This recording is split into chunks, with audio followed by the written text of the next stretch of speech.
Russia is one of the largest countries in the world. It is also one of the very coldest countries in the world. Did you know that Russia has a lot of famous pieces of literature? This also happened to be they also happen to have a murderer that we are going to be talking about today. Welcome back to the TCL podcast where we talk murder and other forms of crime. I do have a YouTube channel that you can go check out as well. I also have a Patreon that you can join, and by joining you will receive early access to episodes scheduled to come out. I also have a merch shop that you can go and look up as well. For any updates, you can find me on Facebook, Instagram, and Twitter. With that being said, let's dive into today's episode here on the TCL podcast. Today, we are going to be talking about the case of Darya Nikolayevna Saltykova. I will be calling her Darya for the remainder of this episode for obvious reasons. She is known as Saltychikha and is a murderer who is known for torture and mutilation. She was a sadist who enjoyed physically abusing her servants.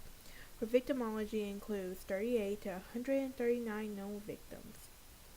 That occurred between 1757 and 1764. Her victims were serfs that were mostly women and children, and only 3 men. And her methodology was beating and torturing to death. She was sentenced to life on October 2nd, 1768, died December 2nd, 1801. Multiple complaints were ignored by officials. For a very long time, it wasn't until relatives of her victims were able to bring an official petition before Catherine the Great. Catherine the Great sentenced her to be chained to the public platform for 1 hour with a sign saying, "This woman tortured and murdered Saltykova," and was later imprisoned in the basement of a convent for the remainder of her life. Darya was a Russian serial killer and noble from Moscow who became notorious for torturing and killing over hundreds of serfs, who were mostly women and girls. Darya married young into the famous Saltykov family, and she was a widow by the age of 26. With her husband's death, she inherited a substantial estate, where she lived with her 2 young sons and a substantial number of serfs. Many complaints to authorities about the death of the Darya estate were ignored and resulted in punishment to complainants.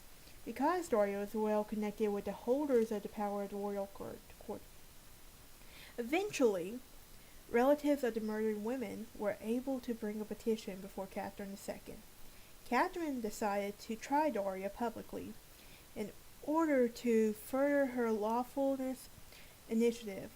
Darya was arrested in 1762, was held for 6 years until 1768, while authorities conducted a painstaking investigation. Catherine's Collegium of Justice questioned many of the witnesses and examined the records of her estate. The investigating official counted as many as 138 suspicious deaths, and the vast majority were attributed to Darya. She was found guilty for having killed 38 female serfs and was beaten and tortured them to death. But the Empress was unsure how to punish her. Death penalty had been abolished in Russia in 1754, and the new Empress needed the support of her nobility. In 1768, she was chained to a platform in Moscow for 1 hour, with a sign around her neck that says, "This woman has tortured and murdered." Many people came to look at her for an hour as she was displayed. Afterwards, she was sentenced to life in prison in the basement of the Avenesky convent in Moscow. She was buried next to relatives in the Dunsky monastery in Necropolis. So, as a young widow, she was a Russian countess who had a period of over whose period years turned into a noblewoman to a vicious serial killer. Her maiden name was Ivanova. Sorry if I'm butchering these names. I promise you, I'm just terrible with names. Her family members were relatively well connected to the Davidos, the Musin Pushkins, and the Tolstoy's family. I knew that one. I think I did anyway. She married young to a Gleb Saltykov and was widowed by age 26. She became the richest widow in Moscow. With her husband's wealth, she inherited a beautiful estate near Moscow. This is where she lived with her 2 young sons and over 600 serfs. She also had good property in Moscow. While she was married, no one had noticed anything special about her. She just seemed gloomy most of the time, and she was a very pious woman who donated a lot of to the church and monasteries. One day, she met a young and very handsome Nikolay Toyshev,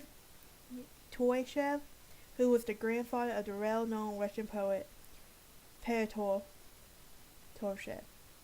And as she was getting older and was very lonely, the affair with him raised her spirits. She soon learned that he had a love affair with a young child, and that they were secretly married in a church. In a blind fury, she nearly killed her unfaithful lover. He and his wife escaped to his relative's estate in Moscow and soon fled from the region. Out of revenge, she wanted to kill him. The opportunity was lost. So, soon she started wreaking her anger on the serfs, mostly women. And she hated them all. The younger they were, the more she hated them. And she treated them as her rivals, giving her enemies no quarter. She tortured children and pregnant women to death by beating them, breaking their bones, throwing them out the house, naked in the frost, pouring boiling water on their bodies, and many other victims with bloody torture. She didn't make it a habit of killing men, only 3 accidentally. Although, she tortured them in a different way. She killed the ones that they loved. One of the serfs lost, one by one, 3 of his wives. So what about the tortures and the murders? Well, her cruelty was no simple explanation, as she was become furious for no reason. At the beginning, she would throw logs at her serfs' girls, and she didn't like the way they were cleaning her house. Then transported with rage, she would beat, whip, and torture the young girls to death. She was a sadist who enjoyed physically abusing her servants. Many early complaints to the authorities about the death's estate, were either ignored or resulted in punishment of the complaints, because she was well connected with powerful members of the royal court. Complaints about her possibly killing those who worked for her and fell on deaf's ear due to her standing in society. After an uproar from many of the victims' group and family members, she was finally tried and convicted for killing only 38 women, about 100 fewer than in reality. So about her arrest, well, in the summer of 1762, the peasant serfs, whose names I'm not gonna even try to pronounce, the latter had 3 of his wives beaten to death in orders of Darya, fled from the estate to St. Petersburg, where they eventually brought a petition before Empress Catherine II. The Empress ordered the College of Justice to begin an investigation regarding the torture and murder, and she decided to try Darya publicly.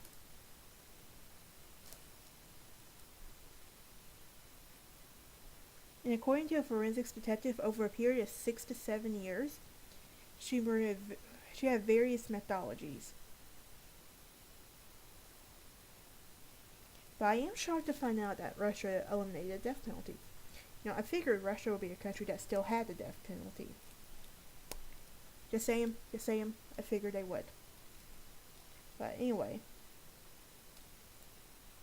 She died in her cell November 27, 1801 at the age of 71, after 33 years of incarceration.